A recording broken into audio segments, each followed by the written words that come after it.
Next है, तू देखेगी जलद तन को जा वही तद्गता हो। तद्गता मीन्स तन में। जलद माने बादल, बादल किस रंग का होता है? नीले रंग का, श्यामले रंग का, ठीक है। तन माने शरीर। यहाँ पे श्री कृष्ण जी की शरीर की तुलना किससे करी गई है? बादल से। कि बादल के समान जिनका शरीर होगा, अर्थात श्री कृष्ण जी को जा वही तद्गता हो। तद्गता मीन्स तन में होकर, ठीक है। होंगे लोने नैन, नैन लोने मीन्स सुंदर, नैन माने नेत्र, उनके ज्योति उत्कीर्णकारी, ज्योति माने प्रकाश, उत्कीर्णकारी माने विकीर्ण करने वाले। मुद्रा होगी वर बदन की, वन मीन्स श्रेष्ठ, वदन माने शरीर, की मूर्ति सी सौम्यता, मूर्ति सी सौम्यता माने सुंदरता। सीधे सीधे सीधे वचन उनके, सिक्त होंगे सुधा से। सिक्त मीन्स सींचे हुए, भरे हुए, सुधा से मतलब अमृत के समान, ठीक है। अब ये पूरे चारों लाइनों का मैं फिर से मिला के अर्थ बता। राधा जी कह रही हैं कि जब तुम आगे बढ़ोगी तो हे पवन दूतिका, हे पवन, जैसे ही तुम मथुरा पहुँचोगी तुमको मेघ के वर्ण वाले, मेघ के रंग वाले, अर्थात श्यामले रंग वाले जो श्री कृष्ण जी मिलेंगे, उनको तुम तन्मय होकर देखती रहोगी। उनके सुंदर नैन जो अपने प्रकाश से चारों तरफ विकीर्ण करने वाले हैं, अपने प्रकाश से। उनके शेष शरीर की जो मुद्रा है वो ऐसी प्रतीत हो रही है मानो कोई मूर्ति सामने खड़ी कर दी। उनकी श्रेष्ठ शरीर की जो सुंदरता वो ऐसी दिखाई दे रही जैसे कि कोई मूर्ति खड़ी कर दी, मूर्ति के समान उनकी सुंदरता दिखाई दे रही है। और उनके जो बातें हैं वो ऐसे प्रतीत हो रहा है जैसे वो अमृत से भरे हुए हैं, ठीक है। अब नेक्स्ट पैराग्राफ है। अब यहाँ पर क्या है, फिर अभी भी यहाँ पर श्री कृष्ण जी की सुंदरता का वर्णन किया गया। अब इससे पहले वाले पैराग्राफ में भी सुंदरता का वर्णन किया गया था, अब इस पैराग्राफ में भी सुंदरता का वर्णन किया जा रहा है, ठीक है। अब यहाँ पर है, नीले नीले फूले कमल दल सी गात, गात की श्यामता है। नीले, अब श्यामता मीन्स क्या हो गया? सांवला रंग। उसकी तुलना किससे कर दी उन्होंने? नीले फूले कमल से, नीले रंग के कमल के फूल से। दल मीन्स समूह, नीले कमल के फूलों का जो समूह होता है उस तरह की उनकी शरीर की श्यामता दिखाई दे रही है। पीला प्यारा वसन कटी में, पीले रंग का प्यारा सा, वसन माने वस्त्र, कटी माने कमर में, पहनते हैं, फवीला माने सुंदर, सुंदर वस्त्र पहनना।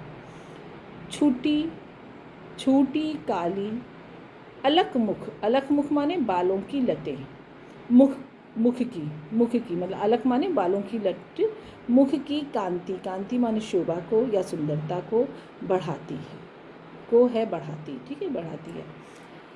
सद वस्त्रों में, सद माने सुंदर, वस्त्रों माने वस्त्रों में, नवल तन की फूर्ति सी प्रभा है।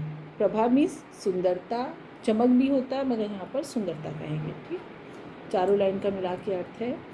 श्री राधा जी कहते हैं कि हे पवन, जब तुम श्री कृष्ण जी को देखोगी तो उनके शरीर की श्यामता ऐसी प्रतीत होगी जैसे नीले कमल के फूलों का कोई समूह है। उनके कमर के ऊपर पीले रंग का वस्त्र इतना फवीला लग रहा होगा, इतना सुंदर दिख रहा होगा, जब वो पहनते तो और अत्यधिक सुंदर दिखाई देने लगते हैं। उनके मुख पर काली बालों की लटें और उनकी सुंदरता को और बढ़ा देती हैं। सुंदर वस्त्र उनके शरीर की आभा को, चमक को, सुंदरता को और अत्यधिक आकर्षित बना देती हैं, ठीक है। नेक्स्ट, साचे ढाला सकल बपू है। साचे ढाला, ढाला माने ढला हुआ, सकल माने समस्त मतलब पूरा, बपू माने शरीर है। दिव्य सौंदर्यशाली, दिव्य माने अनोखा, सौंदर्यशाली माने सुंदरता से भरा हुआ। सत पुष्पों सी सुरभि, सत माने सुंदर, पुष्पों माने पुष्प, फूलों की, सुंदर फूलों की सुरभि, सुरभि माने सुगंध। उसकी प्राण समपोषिका, समपोषिका माने शक्ति प्रदान करने वाली, ठीक। दोनों कंधे वृषभ, वृषभ माने बैल के समान, वर से हैं बड़े ही सजीले, बड़े ही सजीले हैं। लंबी बाहें कलभ कर, कलभ कर माने हाथी की सूंड के सी माने समान। शक्ति की पेटिका है, शक्ति की पेटी के समान है। चारों लाइन का मिला के अर्थ है, राधा जी कहती हैं कि हे पवन, तुम उनके सुंदर शरीर को देखोगे, एक अनोखी सुंदरता उनके शरीर की, ऐसी ऐसा लगता है जैसे किसी ने सांचे में ढाल दिया हो। सुंदर पुष्पों की खुशबू ऐसी आएगी, ऐसा प्रतीत होगा जैसे वो हमारे प्राणों में एक नई शक्ति को जन्म दे रही है, नई शक्ति प्रदान कर रही है। उनके दोनों कंधे बैल के समान बड़े ही सजीले हैं। लंबी लंबी बाहें उनकी हाथी की सूंड के समान प्रतीत होती हैं और शक्ति उनकी ऐसी लग रही है जैसे वो पूरी शक्ति का पुंज है या शक्ति की पेटी है। नेक्स्ट, राजाओं सा सिर पर लसा दिव्य आपीर्ण होगा, आपीर्ण माने मुकुट होगा। राजाओं के समान उन पर, उनके सिर पर लसा माने सुशोभित, एक अनोखा सा मुकुट होगा। शोभा होगी उभय श्रुति, उभय माने दोनों, श्रुति माने कान की, में स्वर्ण के कुंडलों की, सोने के कुंडलों की शोभा यानी कि सुंदरता दिखाई दे रही होगी। नाना रत्ना कलित भुज में, रत्ना कलित माने रत्नों से युक्त, भुज माने भुजा में, मंजू माने सुंदर, केयूर माने बाजूबंद होंगे। मोती माला लसित, मोतियों की माला, लसित माने सुशोभित हो रही है। उनका यानी कि उनके कंबू सा, कंबू माने शंख के, सा माने समान, कंठ में, कंठ में होगा, होगा माने होगा, कंठ में होगा। चारों लाइन का मिला के अर्थ है, राधा जी कहती है कि उनके सिर पर एक अनोखा सा मुकुट राजाओं के समान सुशोभित दिख रहा होगा। दोनों कानों में स्वर्ण के कुंडल पहन रखे होंगे। हाथ भुजा में एक सुंदर सा रत्नों से जड़ा हुआ बाजूबंद पहन रखा है। शंख के समान जो गर्दन है, गला है, कंठ है, उस कंठ में, उस गले में उन्होंने मोतियों की माला पहन रखी है जो अत्याधिक सुशोभित हो रही है। नेक्स्ट, तेरे में है ना यह गुण जो तू व्यथाएं सुनाए। अब इतनी तो उन्होंने यहाँ तक तो यहाँ इस तक पैराग्राफ तक तो उन्होंने श्री कृष्ण जी की सुंदरता का वर्णन किया। अब वो आगे क्या, अब वो अपनी बात आगे रखती हैं कि श्री कृष्ण जी को तुमने देख लिया, उनकी सुंदरता को देख लिया, अब तुम आगे मेरी बात सुनो कि कैसे तुम मेरी परेशानियों को उनके सामने जाहिर करोगी या बताओगी। ठीक है। तेरे में है ना यह गुण जो तू व्यथाएं सुनाए, मतलब कि हे पवन, तुम तो बोल नहीं सकती हो, ना मेरी परेशानी, व्यथाएं माने वेदना, दुख या परेशानी, कि मेरी वेदनाएं या दुख तुम उन्हें सुना सको। व्यापारों को प्रखर मति ओ, व्यापारों मीन्स क्रिया, कार्य, प्रखर माने तीव्र, मति माने बुद्धि, औ माने और, युक्तियों से चलाना, और युक्तियों से, उपायों से चलाना।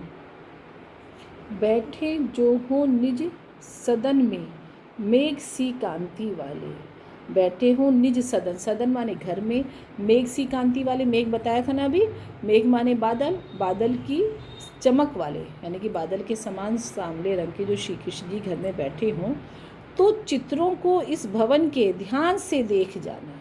तो तुम अंदर जाके उस भवन के चित्रों को ध्यान से देखना। चारों लाइनों का मिला के अर्थ है, राधा जी कह रही हैं कि हे पवन, तुम में तो ये गुण नहीं है कि जो तुम बोलकर मेरी परेशानियों को सुनाओ, तो तुम क्या करना, अपनी क्रिया से, तीर बुद्धि से और युक्तियों के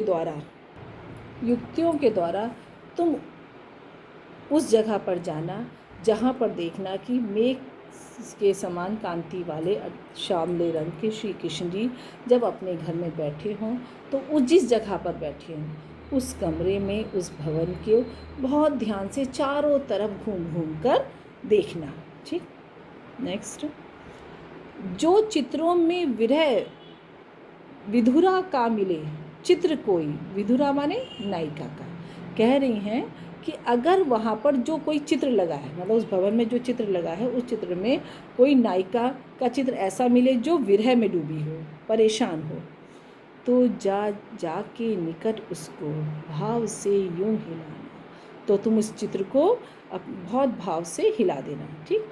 प्यारे हो के चकित जिससे चित्र की ओर देखें, आशा है यूं सुरती उनको हो सकेगी हमारी। सुरती माने याद, कह रही है कि इस तरह से उनको हमारी याद आ जाएगी। चारों का मिला के अर्थ है, राधा जी कह रही जब तुम उसके भवन में देखना कि कोई वियोग में डूबी नायिका का चित्र दिखाई दे रहा हो, तो उस चित्र को तुम बड़ी भाव से हिलाना, जिससे कि वो चकित होकर एकदम उस चित्र की तरफ देखें। एकदम जब चित्र हिलने लगेगा तो अपने आप ही निगाह उधर पहुँचेगी। कोई इंसान ख्यालों में खोया हो और कोई चीज़ हिले तो एकदम से ध्यान उधर पहुँचता है। उसी लिए कहा गया है कि वो चकित होकर उस चित्र की ओर देखेंगे। क्या पता उस चित्र को देखने से उनको हमारी याद आ जाएगी। ठीक। नेक्स्ट, जो कोई भी इस सदन में चित्र उद्यान का हो, उद्यान माने उपवन का, बगीचे का या बाग का, ठीक है, और हो प्राणी, और उसके अंदर प्राणी विपुल, विपुल माने बहुत से प्राणी हो, उसमें घूमते बावले से, बावले माने पागल से, मतलब उसमें बहुत सारे प्राणी बावले होकर घूम रहे हैं, तो जाके सनिकट, सनिकट माने पास, उनके और हिला के उसे भी, मतलब तुम उसके पास, उस चित्र के बाद फिर जाना और उस चित्र को हिलाना।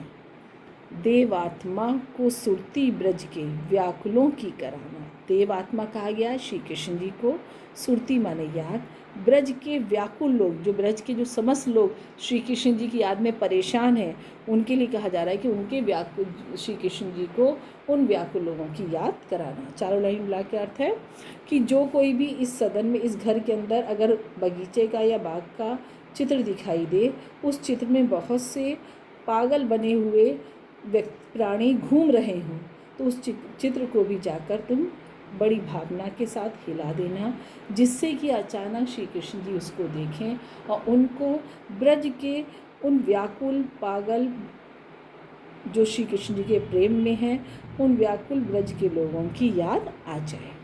ठीक। नेक्स्ट, कोई प्यारा कुसुम कुमलाहा गेह में जो पड़ा हो, गेह माने घर में, कुसुम माने फूल, कुमलाया माने मुरझाया हुआ, यदि कोई वहाँ पर आसपास कुमलाया मुरझाया हुआ फूल पड़ा हो, तो प्यारे के चरण पर ला डाल देना उसी को।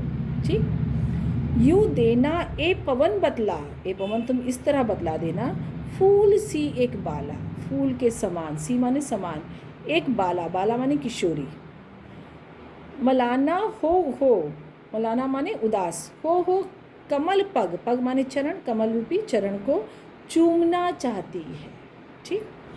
पूरे लाइन का अर्थ है, राधा जी कहती हैं कि हे पवन, अगर उस घर में कोई भी फूल मुरझाया हुआ दिखे, तो तुम इस तरह से उस फूल को उड़ाकर श्री कृष्ण जी के चरणों में लाकर डाल देना, और इस तरह से डालना जैसे कि उनको ये एहसास हो जाए कि हे पवन, तुम ये फूल को डालकर इस तरह से जताना कि उनको ये एहसास हो जाए कि इसी तरह कोई किशोरी है, कोई राधा है जो फूल के समान कोमल है, मगर वो आपकी याद में मुरझा गई है, उदास है और आपके कमल रूपी चरणों को वो चूमना चाहती है।